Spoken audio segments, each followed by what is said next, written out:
have a new overview of Bionic Chaos, and this should be comparing it to other resources out there. So, but yes, go check the website. Let me know if there are any questions. There's a human in the loop. Imagine for a second a world where you could just think to your devices. No more fumbling with keyboards, no more trying to get your point across with, clumsy words. Yeah, just direct thought. Your brain directly connected, talking flawlessly to machines. Sounds like pure sci-fi, doesn't it? It really does. But, for some people, it's actually starting to become a daily reality. Right, thanks to brain-computer interfaces, or BCIs. Exactly. And it's not just about, convenience, is it? This tech lets people regain abilities they've lost, control prosthetic limbs. Or even just monitor their own cognitive state in real time. Yeah, by bypassing all that messy, usual human communication stuff. It's a profound shift, maybe even a bit unsettling sometimes. And that's exactly what we're diving headfirst into today. Welcome to the deep dive. We're unpacking the fascinating and, let's be honest, often chaotic world of biomedical signal processing. Definitely chaotic at times. Our sources for this one, they range from the real nitty-gritty of EEG data analysis, that's electroencephalography, to the incredible tech behind cochlear implants. Plus, we've got some interesting looks at how we actually understand all this incredibly complex data once we manage to wrestle it into submission. Yeah. Wrestling is a good word for it. Our mission today really is to boil down the key bits from this whole intricate field, expose the raw challenges, and there are many that scientists and engineers face when they're dealing with the body's own signals. And show you how human ingenuity tries, often against the odds, to make sense of the body's deepest, often really unruly whispers, that Bionic Chaos we were talking about. Exactly, the Bionic Chaos. Okay, so let's start at the start. What are BCIs, fundamentally? Well, at their core, they're direct communication pathways, straight from your brain to some kind of external device. Like a translator for your thoughts, almost. Sort of, yeah. A super advanced one. And it opens up huge potential in areas like neurorehabilitation, say, for stroke patients. Okay. Assistive tech for people with paralysis, even things like gaming or monitoring cognitive status. It's all about using the brain's own raw language. And when we talk about tapping into that language, EEG, electroencephalography, that seems to be the non-invasive rock star here. It really is. It's powerful for understanding brain activity without cracking open the skull, which is, a plus. a big plus, yeah. Its advantages are pretty clear. High temporal resolution, meaning it catches those super fast brain changes. Right. It's relatively affordable compared to other methods, and, well, getting the data, the acquisition part, seems straightforward on the surface. But seems is the operative word there, isn't it? Once you've got that raw brain data, you're really just at the starting line of a pretty grueling marathon. Oh, absolutely. There's this standard kind of 4-phase pipeline for analyzing EEG signals efficiently. Okay, what's that? It goes signal acquisition, getting the data, then signal pre-processing, cleaning it up, then feature extraction, finding the important bits, and finally signal classification, figuring out what it all means. So it's this essential journey from just chaotic brain noise to something meaningful, some insight you can actually use. Exactly. And believe me, that journey is rarely smooth. It's often bumpy. I bet. And EEG, while popular, it's just one piece of the puzzle for catching these faint signals, right? There are other ways. Yeah, definitely. Other non-invasive techniques give you different views, like magnetoencephalography, MEG, Okay. offers even higher spatial and temporal resolution. It directly measures the magnetic fields produced by neural activity. Sounds powerful. It is, but it's not portable. It's incredibly expensive, and you need this heavily shielded room, so not exactly practical for everyday use. Yeah, not something you'd have next to your coffee machine. Then there's fMRI, functional magnetic resonance imaging. We've all heard of MRIs. This one gives you really high spatial resolution, great for detailed brain maps, also non-invasive. Right. But again, huge machine, not portable, very expensive, needs that strong magnetic field. You're definitely not going for a jog with an fMRI strapped to your head. Probably not even walking, no. And then on the more portable, maybe more accessible end, you have NIRS, near-infrared spectroscopy. It's affordable, non-invasive, you can use it for longer periods. The catch. There's always a catch. Always.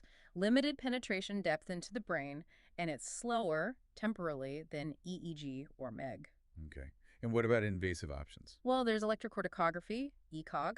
That gives you amazing signal quality because the electrodes are right on the brain's surface. Wow. but it requires invasive surgery, implanting that grid of electrodes. Effective, yes, but definitely not the first port of call. A big step. Yeah, definitely a last resort kind of thing for many applications. And here's where it gets really messy, right? Even with EEG, the popular choice, analyzing the raw data is described in our sources as extremely difficult. Understatement, maybe. Why is it so hard? It's just this swirling mess of noise, artifacts, unwanted signals, and huge differences between individuals.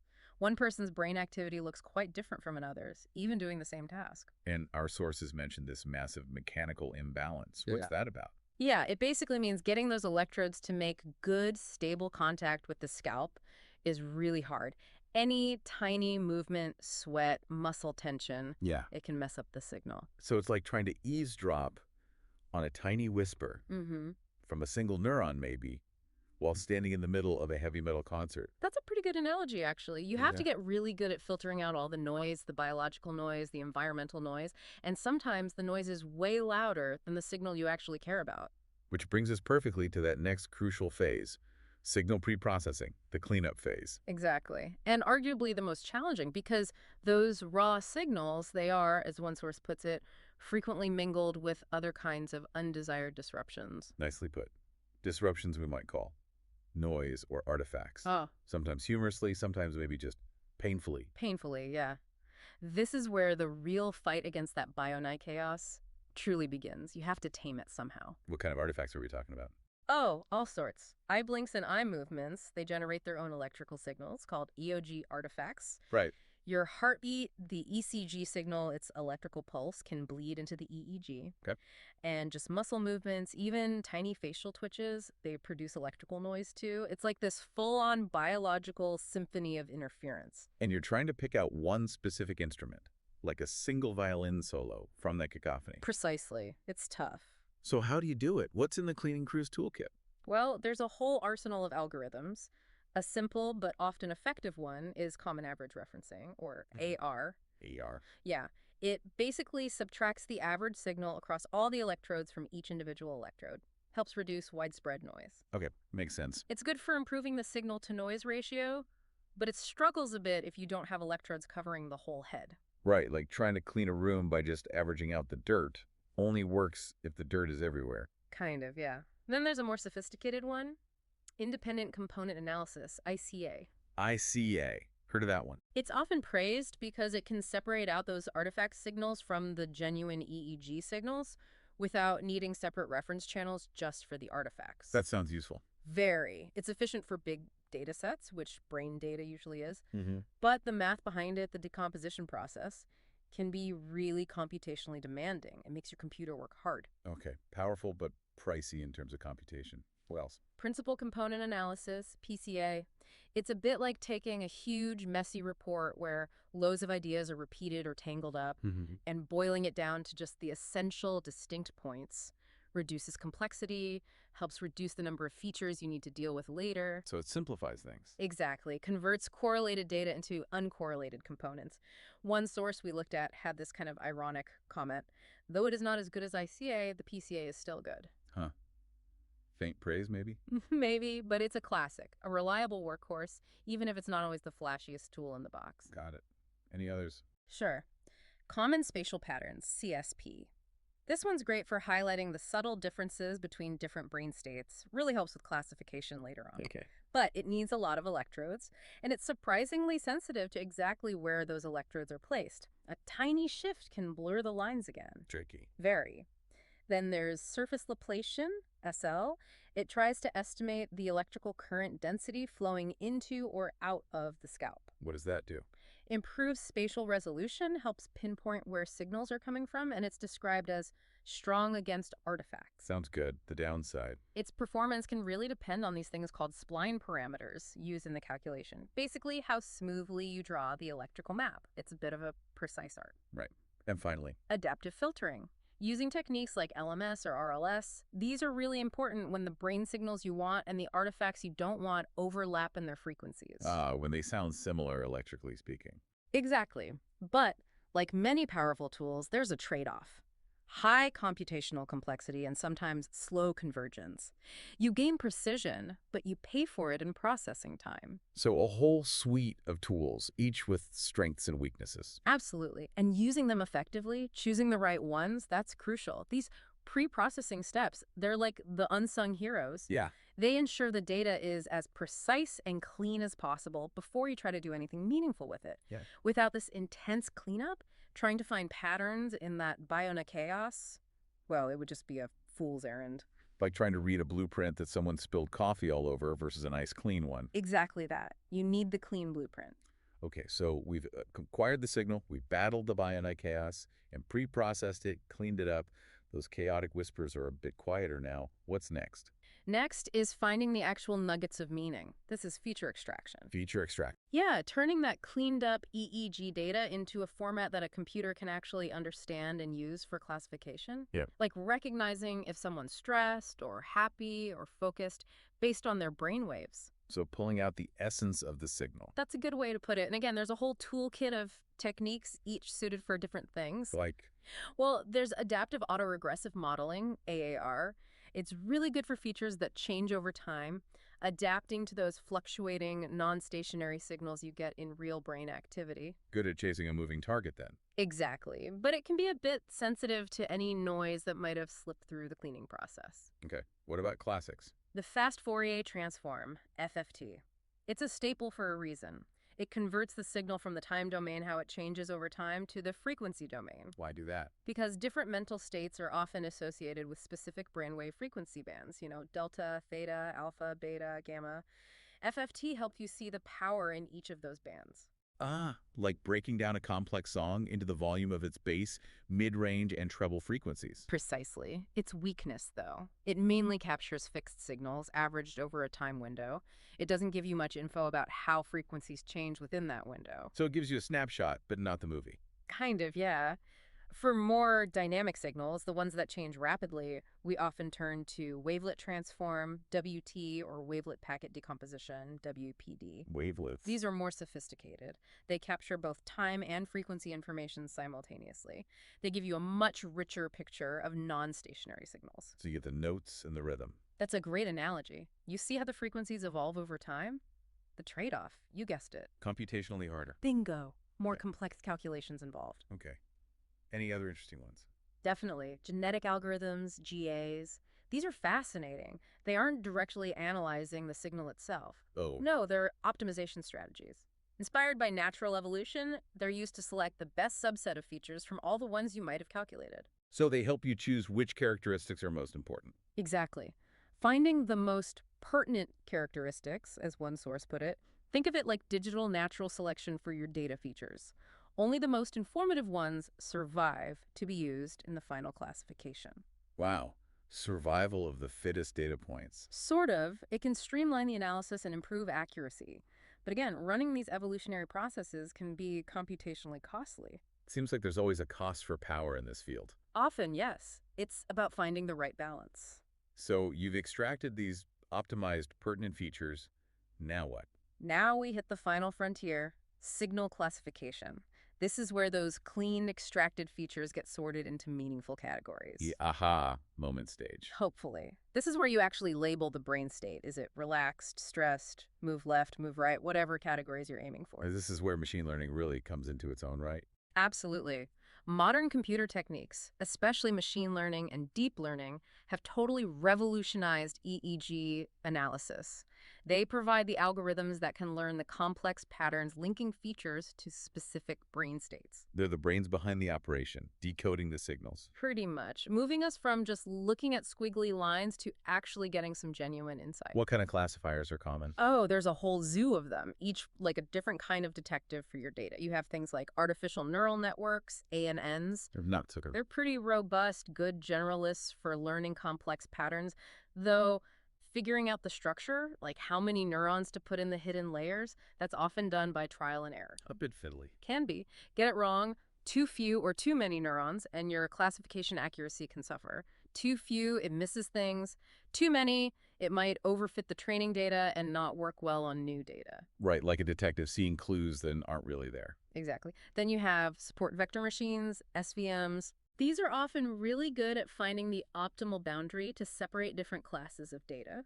They frequently outperform other linear classifiers and offer good generality, meaning they work well on unseen data. Sounds great. The catch. High computational complexity, especially with very large data sets. They need serious computational muscle. Okay. Powerful, but demanding. Anything simpler? Sure, K, nearest neighbor, KNN. The basic idea is very easy to comprehend. How does it work?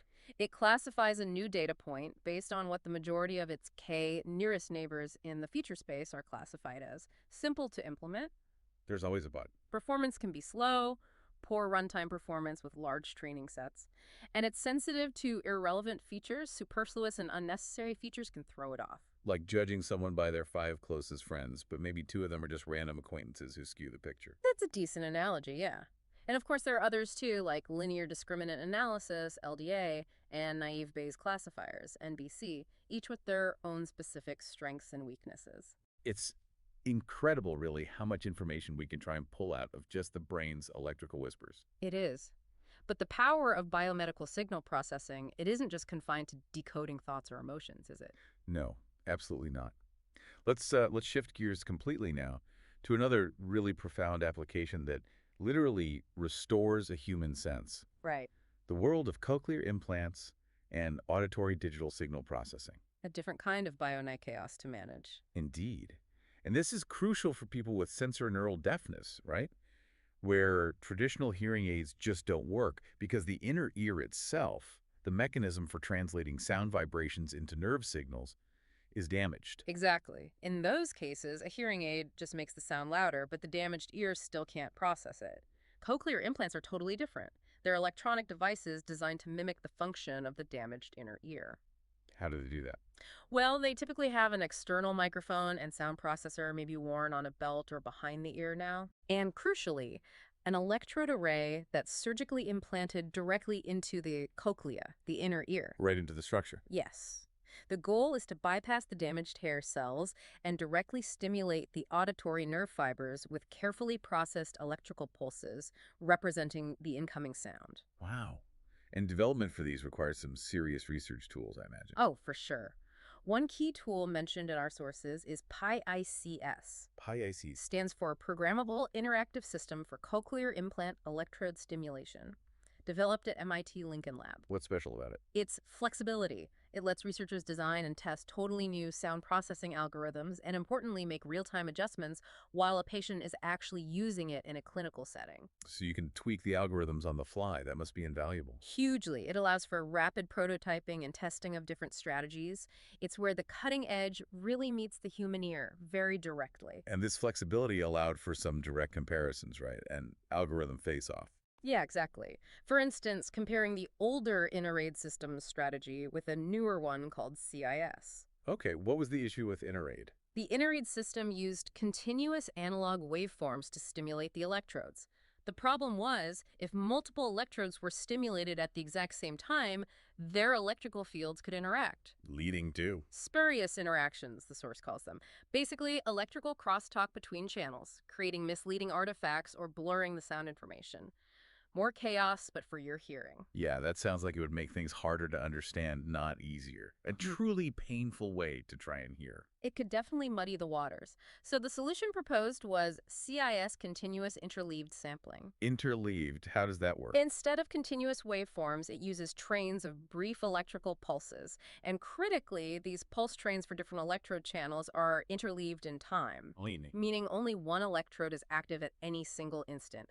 They take turns stimulating very rapidly. Ah, so no simultaneous stimulation. Exactly. That non-simultaneous stimulation drastically reduces the electrical interactions between channels. Makes for a much cleaner, potentially crisper signal getting to the auditory nerve. Makes sense. Did it work? What were the results? Well, it's interesting. In terms of just recognizing consonants in tests, the scores between the older Ineraid simulations and the CIS simulations weren't always significantly different. Oh, so CIS wasn't necessarily better on paper. Not always on those specific tests, but, and this is key, when subjects listened to normal conversational speech, they showed a clear preference for the CIS simulation. It just sounded better, more natural to them. That's fascinating. It highlights that subjective experience, the human side, matters just as much, if not more, than the raw scores sometimes. Absolutely. Hearing isn't just about data points. It's about perception and quality experience. And there was something about the number of channels, too. Yes, a significant finding. One subject, SO4, scored an incredible 99% on a 24-consonant test using a 6-channel CIS simulation. Wow, near perfect. Compared to their performance with a 4-channel version, this strongly suggests that the number of channels used for stimulation has an important effect on performance. So more channels, higher fidelity, a clearer symphony for the brain to interpret. Seems that way. It's a powerful lesson in the value of providing more detailed information when you can do it cleanly. Amazing stuff. Mm. But, all this incredible data, whether it's from EEG or cochlear implants, all this sophisticated processing, it's kind of useless if we can't understand it. Or communicate it effectively, yeah. Which brings us to that crucial final step, making sense of it all, making this complex scientific and biomedical data comprehensible. Not just for other scientists who, speak the jargon, but for clinicians, patients, maybe even the wider public. It's the ultimate translation challenge, perhaps. And one approach focuses on the art of clear vision. We looked at Martin Bohr's work on data visualization for biomedical scientists. His whole philosophy is about clear vision and clear understanding, trying to bridge that gap between dense, often intimidating scientific output. Yeah, those graphs that look like a tangled mess of lines and dots. Exactly. Bridging that gap to create visualizations that actually provide insight, that are digestible. He had a specific innovation mentioned, the Null zone. Yes. It's a really clever method for visualizing statistical error or uncertainty, instead of using traditional error bars, which can get cluttered and confusing, especially with many data points. Right, little I-beams everywhere. Yeah. He uses a simple gray bar representing the range where the result is not statistically significant, the null zone. If your result falls outside that gray bar, it's significant. So it's immediately visually obvious. Much more intuitive. He talks about balancing removing ink, Tufts' idea of minimizing visual clutter while still providing clear signposts for the viewer.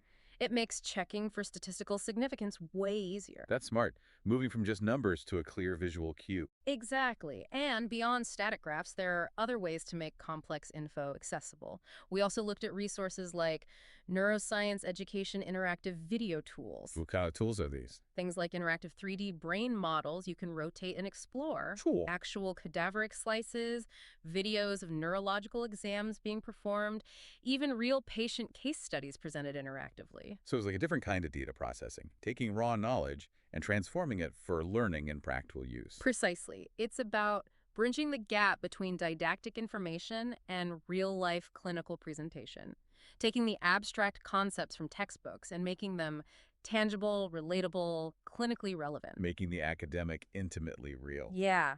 Bringing that often messy, real-world complexity of biomedical science into a format that truly educates and informs, whether you're a doctor, a student, a researcher. Or just someone listening to this deep dive, curious about how we make sense of our own internal Bionic Chaos. Exactly. It's all part of the same challenge. Wow. What an incredible journey we've taken today.